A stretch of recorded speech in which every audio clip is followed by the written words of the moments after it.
সিরাজগঞ্জের Shaheed M Mansur Ali medical college হাসপাতাল থেকে ২০ কোটি টাকা মূল্যের আধুনিক কার্ডিয়াক ক্যাথ ল্যাব মেশিন অন্যত্র সরিয়ে নেওয়ার ষড়যন্ত্রের প্রতিবাদে মানববন্ধন কর্মসূচি পালন করেছে স্থানীয় চিকিৎসক ও নাগরিক সমাজ।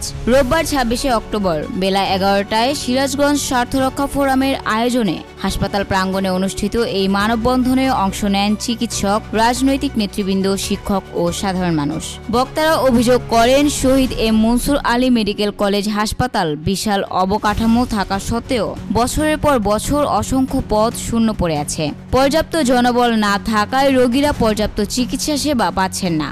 এক বক্তা বলেন, সরকার কোটি কোটি টাকা ব্যয়ে এই হাসপাতাল নির্মাণ করেছে, অথচ ডাক্তার, নার্স ও টেকনিশিয়ান না থাকায় অনেক বিভাগই কার্যত অচল রয়েছে।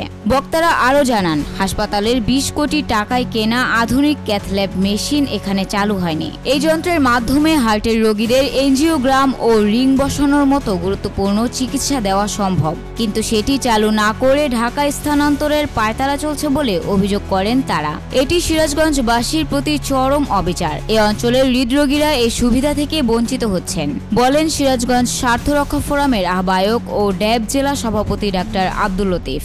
মানববন্ধন থেকে ৫ দফা দাবি জানানো হয়। Shaheed M Mansur Ali medical college হাসপাতালের সব শূন্য পদ দ্রুত পূরণ, প্রয়োজনীয় চিকিৎসক, নার্স ও টেকনিশিয়ান নিয়োগ, ২০ কোটি টাকার ক্যাথ ল্যাব মেশিন অবিলম্বে চালু করা, হাসপাতালের অবকাঠামো ও সেবা খাতের উন্নয়ন, হাসপাতাল স্থানান্তর বা সরঞ্জাম সরানোর যে কোনো ষড়যন্ত্র রোধে প্রশাসনিক ব্যবস্থা গ্রহণ।